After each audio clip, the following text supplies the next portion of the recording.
10, 9, 8, 7, 6, 5, 4, 3, 2, 1, 0.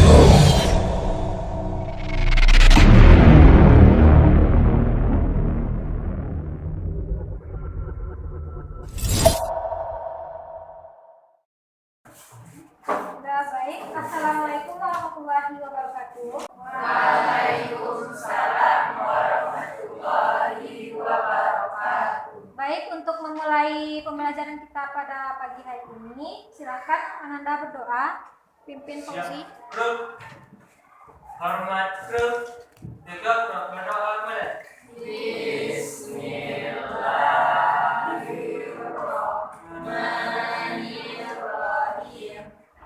Rabbi sholli sadri wa yassir li amri wahlul 'uqdatam min lisani yafqahu qawli. Rabbi zidni ilman warzuqni fahman. Amin. Selanjutnya Ibu ambil absen ya. Abdul Hakim,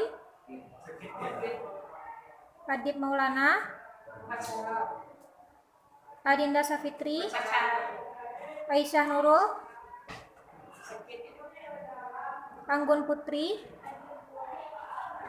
Laura Rustam, Azani, Aziza Hanum, Bintang Kasanov, Fadlul Hadi, Fadilah, Faira, Farasifa, Fauzi Rahmanto, Vina, Habibi Miswar, Habib Permana, Hafizah, Ilyas Kawari, Indah Afriani, Indah Putri, Intan Maharani, Lutfi Kamal, Luksiana, Michelle Gaisani, Mufti Ibrahim, Muhammad Ataj, Nabil Zahran, Nadia Salmi, Najwa Sofa Imama, Putri Arga Sinta, Repalina, Salsabila, Sandra Faza, Zetira Bunga Maharani, Zikri Wiranda. Baik, bagaimana kabarnya Anda semua? Semangat untuk mulai pembelajarannya? Semuanya udah sarapan? Siapa yang tidak sarapan tadi? Ada? Minggu lalu pembahasan kita tentang apa? Sudah lupa? Strategi belajar secara efektif dan efisien. Ananda semua sudah diskusi kelompok. Lupa materinya? Intinya apa? Untuk mendapatkan hasil yang maksimal. Niat dan kemauan. Selanjutnya, sekarang kita akan membahas gaya belajar. Di sini, selanjutnya Ibu akan memutarkan video tentang tes gaya belajar. Ananda semua keluarkan buku dan penanya.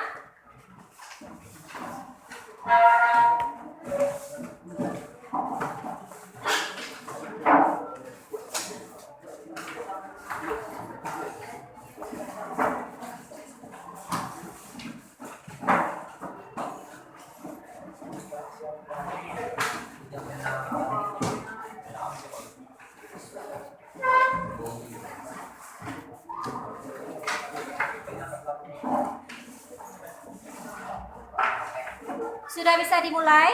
Ibu akan memutarkan video tes gaya belajar. Ananda jawab dengan nyatanya bagaimana Ananda. Jangan takut untuk menjawabnya. Ini tidak berkaitan dengan nilai Ananda. Kita akan membahas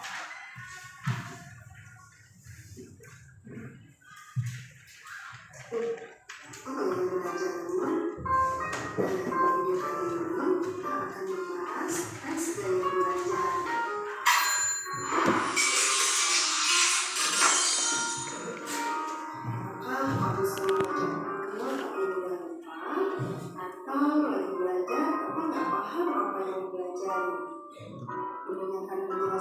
tapi susah sekali mengerti.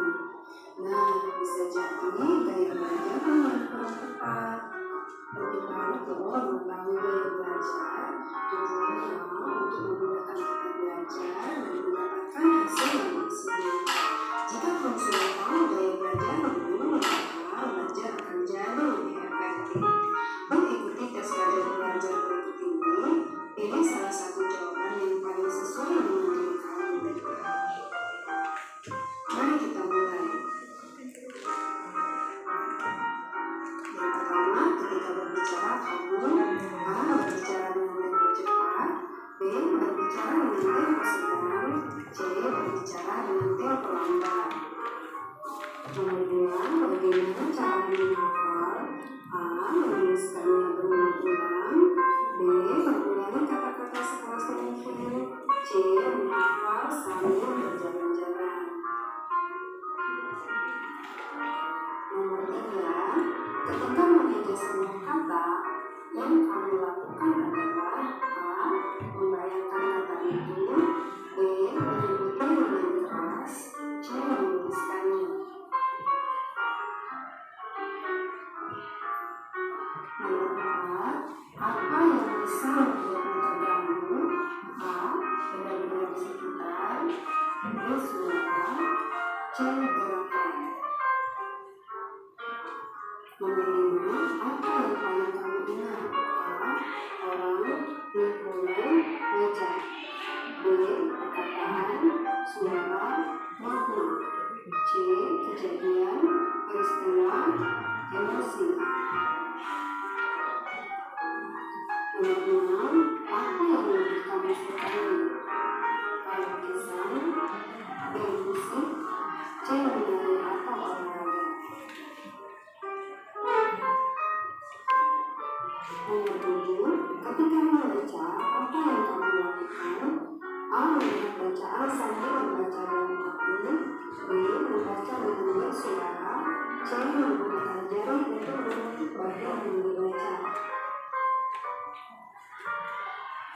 Nomor 8, ketika mendapat petunjuk cara pasien, apa yang kamu lakukan? A. menggunakan untuk didirikan, B. beritahu dengan kata-kata bagaimana cara melakukannya, C. dengan contoh untuk diperhatikan secara langsung. Nomor 9, ketika ingat pasal, apa yang pertama muncul dalam pikiranmu? A. pemandangan tentang orang-orang yang belajar dan barang-barang yang berjalan dekat, B. ramainya suara orang-orang yang besar, C. orang-orang yang banyak melihat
Selanjutnya yaitu kenapa kita harus memahami masing-masing gaya belajar tersebut.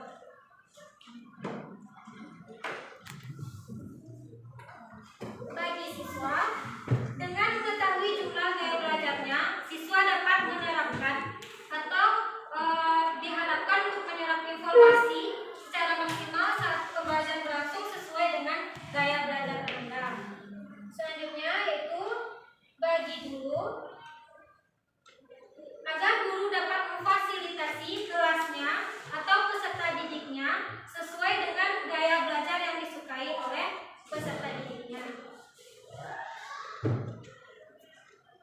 Bagaimana guru memfasilitasi siswa atau kelasnya sesuai dengan gaya belajar mereka masing-masing? Terlebih dahulu di sini kita ketahui dulu ada 3 macam gaya belajar. Yang pertama yaitu visual, auditory, kinestetik. Apa itu gaya belajar visual? Gaya belajar visual yaitu di mana siswa lebih mudah memahami materi dengan melihat. Contohnya yaitu guru menjelaskan materi dengan PPT atau video atau semacam bantuan yang dibikin dengan kita konsep.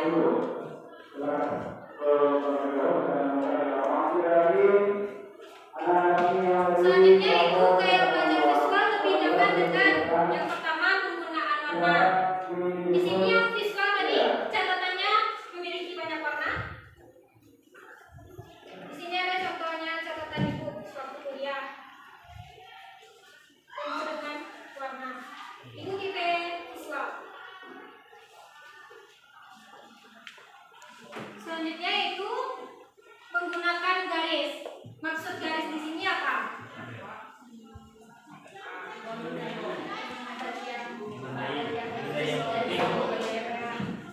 Selanjutnya bentuk. Bentuk di sini maksudnya apa? Seperti Anda menulis judul, dikasih awan atau bentuk-bentuk lingkaran.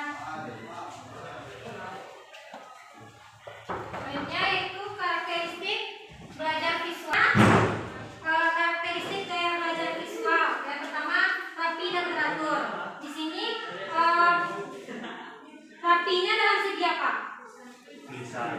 Tulisan bisa, berpakaian bisa, cara menyusun buku bisa. Bagaimana gaya belajarnya visual tadi itu rapi di tempat belajarnya, seperti kelas kalian atau kamar kalian belajar di kamarnya harus rapi. Itu visual, karena visual lebih fokus kepada penglihatan. Suka yang indah-indah kalau visual, kalau misalnya berantakan susah fokusnya. Selanjutnya itu lebih mudah mengingat apa yang dilihat.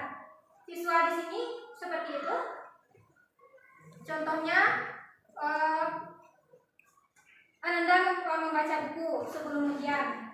Lalu Ananda mengingat, oh iya, saya menulis catatannya materinya warna biru. Ananda mengingat apa yang Ananda lihat. Selanjutnya itu lebih suka membaca. Di sini Ananda suka membaca. Selanjutnya berbicara lebih cepat. Siapa yang suka berbicara lebih cepat di sini? Kayak seperti Faras curhat sama Ziza. Terus udah setengah jam Ziza dengerin. Coba ulang lagi Faras. Ya, seperti itu. Selanjutnya itu membaca yang cepat dan tekun. Sulit menerima instruksi verbal. Maksudnya di sini bagaimana? Sulit menerima informasi yang dijelaskan oleh guru.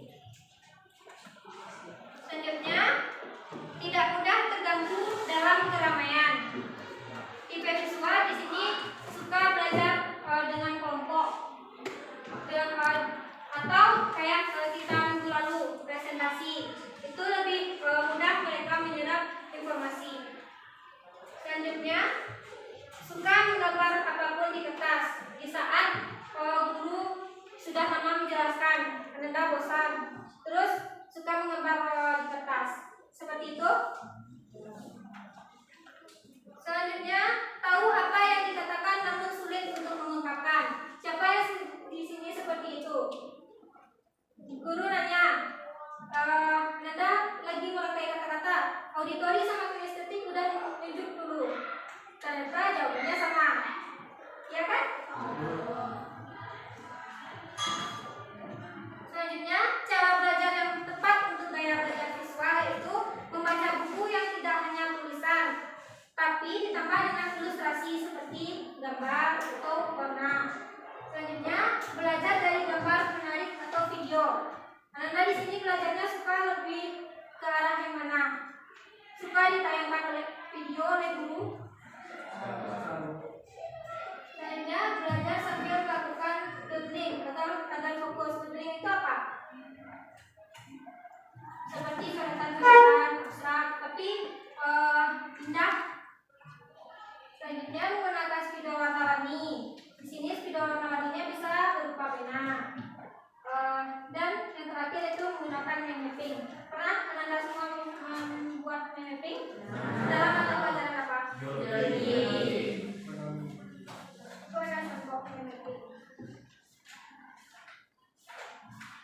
catatan kuliah Ibu waktu semester 3.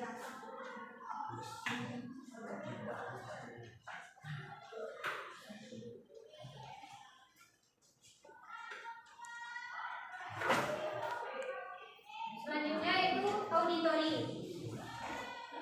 Untuk siswa yang gaya belajarnya auditori biasanya lebih mengandalkan pendengaran untuk menerima informasi dan pengetahuan. Selanjutnya, gaya belajar auditori tidak terpengaruh dengan tulisan dengan apa yang dilihat. Yang terpenting ialah mendengarkan informasi guru dengan baik. Biasanya lebih peka terhadap ucapan yang didengar daripada tulisan yang dilihat. Biasanya auditori ini kalau fokusnya terganggu ketika guru lagi menerangkan atau ketika guru lagi memberi soal yang dibacakan, pasti auditori bertanya, yang dijelasin ibu tadi itu apa sih? Soalnya apa sih? Pasti nanya gitu kan kalau fokusnya sudah terganggu.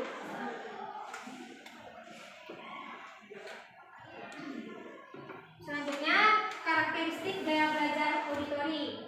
Yang pertama, berbicara pada diri sendiri saat belajar. Ada seperti itu? Atau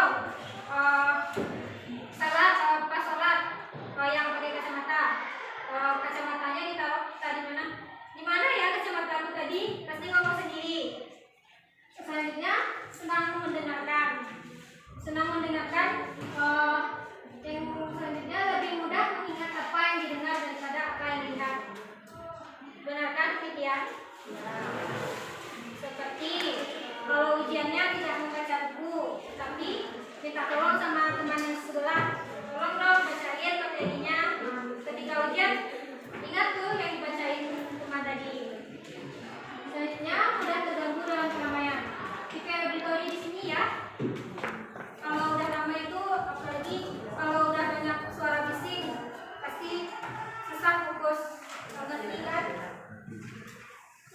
Selanjutnya agak sulit dengan materi yang bersifat visual, sulit lebih membaca itu lebih mendengar. Selanjutnya pandai menirukan nada atau irama. Ya, seperti contoh sewaktu kalian ngaji dulu menghafal nama-nama nabi dinyanyikan sampai sekarang masih ingat. Kayak gitu. Suka berbicara dan berdiskusi. Siapa di sini yang suka berbicara dan berdiskusi? Gak ada yang suka diskusi di sini. Selanjutnya mudah mengingat nama. Ya. Yang terakhir itu kadang sulit dalam menulis, tapi pandai bercerita. Sulit untuk misalnya bahasa Indonesia. Ibunya mau bikin tugas karangan, ceritakan pengalaman pribadi Anda. Anda susah untuk menulisnya pakai kata-kata, tapi Anda bisa untuk hebat untuk bercerita. Selanjutnya, cara belajar auditori itu gimana sih? Yang pertama, dengar informasi guru dengan baik, mendengar informasi guru dengan baik. Yang kedua, rekam suara guru saat mengajar, tapi tidak bisa Anda terapkan pada saat SMA ini karena tidak boleh membawa HP kan. Bisa Anda terapkan nanti ketika Anda belajar. Selanjutnya, apabila membaca buku biasanya sambil diucapkan, ya, diucapkan secara keras gitu. Selanjutnya, belajar dengan berdiskusi.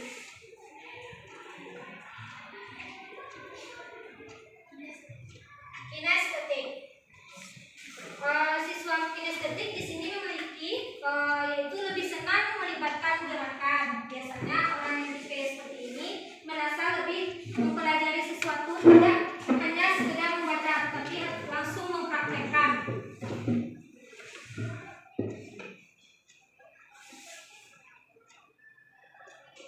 Karakteristik gaya belajar kinestetik. Sebelum kita masuk ke karakteristik gaya belajar kinestetik, Anda suka nonton YouTube? Siapa yang suka masak di sini? Atau nonton tutorial masak, nonton tutorial makeup bagi yang cewek?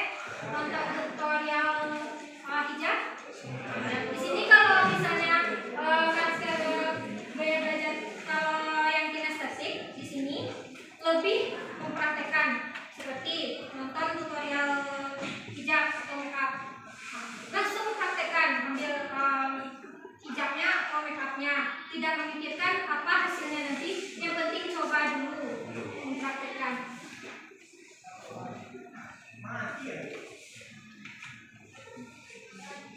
Selanjutnya, karakteristik gaya belajar kalau kinestetik itu senang belajar dengan metode praktek. Siapa kinestetik tadi? Berdua kan? Cuma berdua kan? Tapi yang lain juga suka senang belajar dengan mempraktekkan. Yang kedua itu menyukai aktivitas atau kegiatan yang mengandalkan gerakan seperti olahraga dan menari. Ada yang menari di sini? Ada yang suka nari di sini? Kita? Ibu mau nanya, jujur ya, Ananda lebih suka belajar matematika atau olahraga? Serius matematika. Ananda lebih suka belajar olahraga apa BK? BK. Nah di sini kinestetik itu berbicaranya bisa perlahan, bicaranya perlahan. Yang selanjutnya komunikasi kebanyakan dengan isyarat tubuh seperti ibu tadi menggunakan tangan. Itu tidak disengaja tapi refleks aja gitu. Atau menggerakkan pena sambil berpikir menggerakkan pena atau kaki. Selanjutnya menghafal dengan cara belajar. Berjalan. Ada yang menghafalnya berjalan di sini. Kalau misalnya diam tuh nggak keserap ilmu yang dibaca tuh rasanya. Ada seperti itu. Yang terakhir menggunakan jari sebagai penunjuk saat membaca. Ada di sini. Jauh.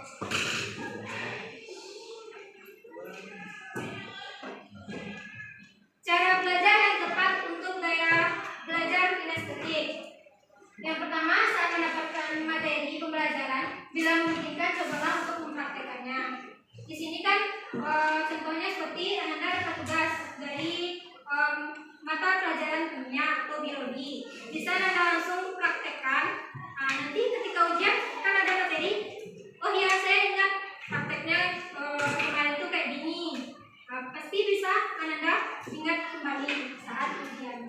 Selanjutnya, belajar sambil melakukan aktivitas yang melibatkan gerakan, misalkan sambil berjalan atau gerakan paling sederhana seperti menjentikan jari.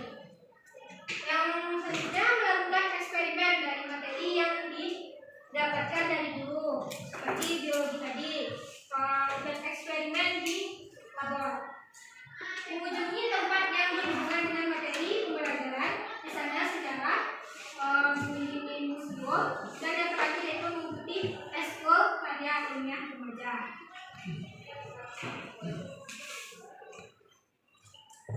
Nah selanjutnya sepertinya kita kurang bersemangat. Bagaimana kita ice breaking dulu? Ada games dulu. Coba pergi.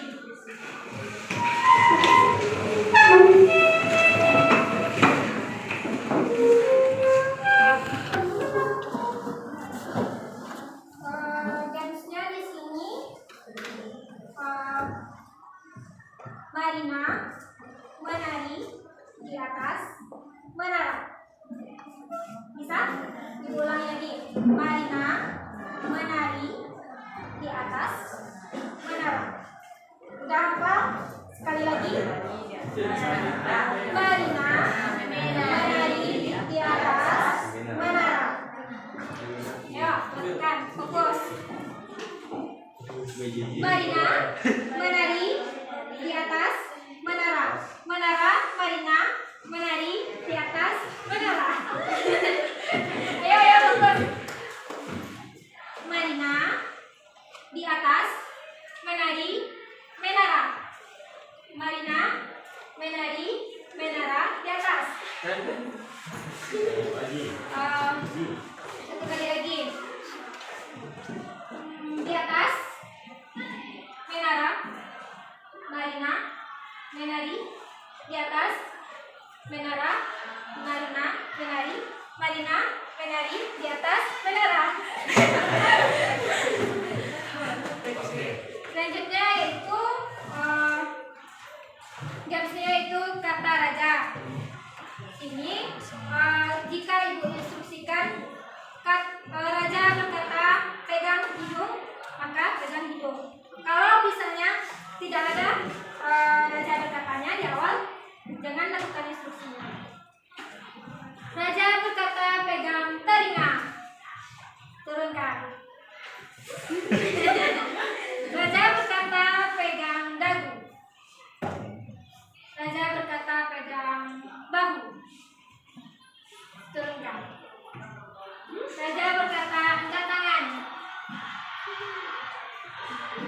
Belajar berkata, duduk.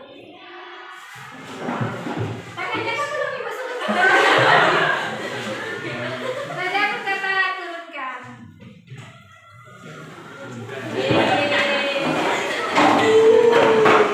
Tadi kan udah ibu kasih nih materinya, belajar auditori, visual, dan kinestetik. Di sini untuk mendapatkan hasil yang optimal, Ananda tidak hanya menerapkan gaya belajar masing-masing Ananda, tapi Ananda juga mengetahui tips belajar yang efektif di video bonus dan buku. Kalau perhatikan ya, habis video ini aku mau minta kesimpulan. 4 adalah sekolah. Jadi kita bisa belajar kapan aja, kita bisa belajar dari mana aja. Kita bisa belajar dari podcast, dari Twitter, berita, atau dari YouTube gitu. Kayak yang lo lakuin sekarang, ke 1%. Basically kita ya live school. Tapi kadang-kadang gue suka bertanya gitu, kita benar-benar belajar nggak sih dari sekian banyak informasi yang kita terima setiap hari, dari berbagai video YouTube atau podcast yang kita tonton setiap hari gitu. Kita sih mungkin merasa seneng ya ngedapetin ilmu baru. Tapi kadang kalau diminta buat jelasin ulang gitu, ya misalnya gue suruh yang jelasin ulang pelajaran pas kuliah, bisa jadi kita semua malah bingung gitu. Gak jarang ya, gue denger cerita teman-teman gue pas kuliah yang mereka tuh cuma menguasai materinya pas satu ujian aja, dan pas ditanya habis ujiannya malah kebingungan. Jadi belajar, hafalkan, dan lupakan. Sebenarnya hal ini gak bisa dibilang positif, ya bisa dibilang bahkan mostly negatif. Kenapa? Karena ya kita buang-buang waktu kan untuk belajar suatu hal, tapi ternyata nggak dipelajari juga. Dan ya kalau lo mengalami ini, ya sebenarnya ini adalah hal yang wajar ya, gitu. Meskipun bisa dibilang negatif. Kalau kata Deborah Phillips, peneliti dari Amerika Serikat, dia bilang kalau misalnya hal yang lo alami ini namanya adalah illusion of competence, alias suatu kondisi di mana kita merasa udah menguasai suatu hal, padahal sebenarnya enggak. Tapi kadang hal itu yang bikin kita jadi keganggu, gitu. Ya, meskipun wajar tadi. Apalagi kalau kita mau paham banget sama materi yang susah. Nah, that's why di video kali ini gue mau nyoba bahas nih salah satu teknik belajar yang bisa bikin lo gak cuma ngerasa paham, tapi beneran paham tiap kali belajar sesuatu.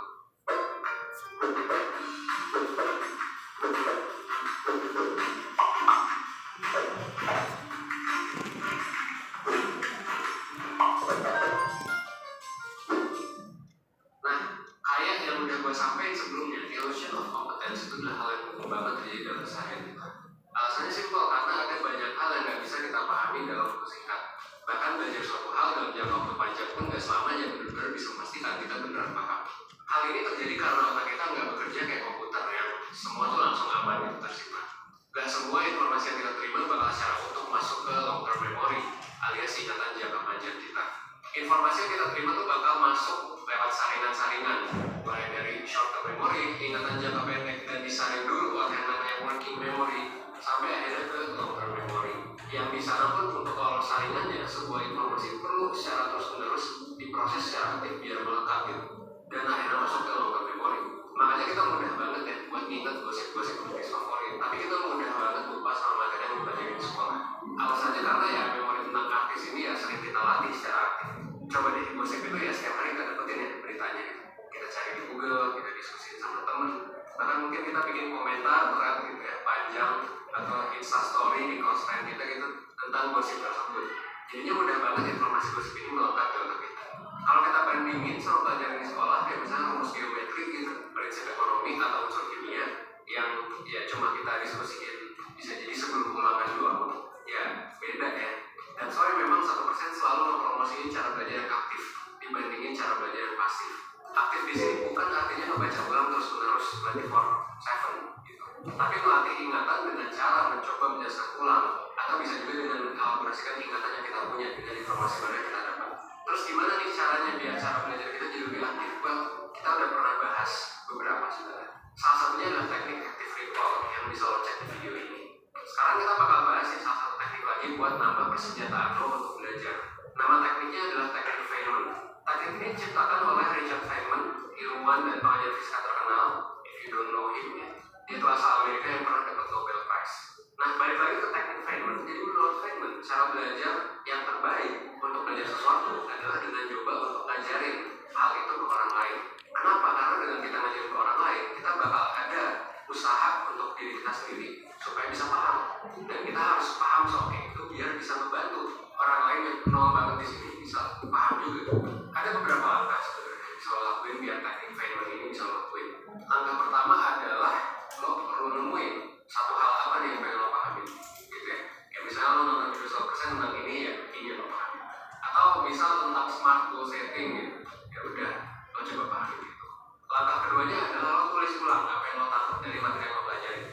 bisa nulis nih sekarang.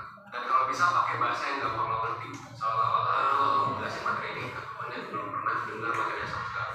Ya sama kayak ngajarin ke anak SD atau SMA. Kalau di smart goal setting tadi ya berarti lo bisa nulis tentang smart goal setting itu apa, gitu ya. S itu apa, M itu apa, dan sebagainya. Kasih contoh juga. Nah di dalam lo ini kalau bisa sih lo nggak melihat sumber asli materinya.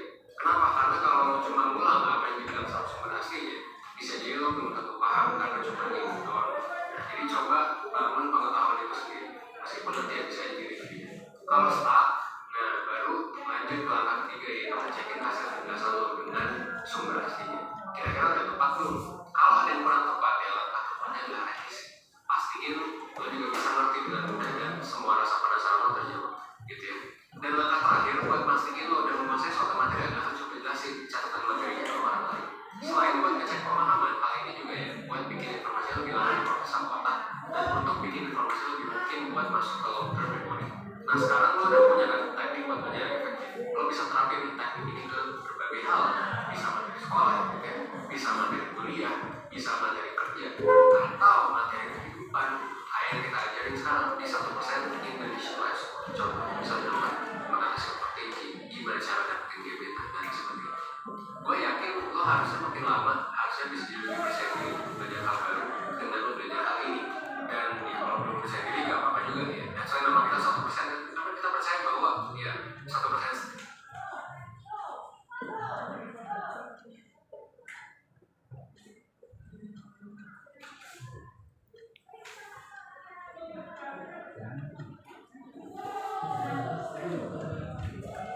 Dari kesimpulan video tadi, tips belajar efektifnya yaitu mengulangi materi. Yang kedua yaitu coba mengajarkan kepada teman.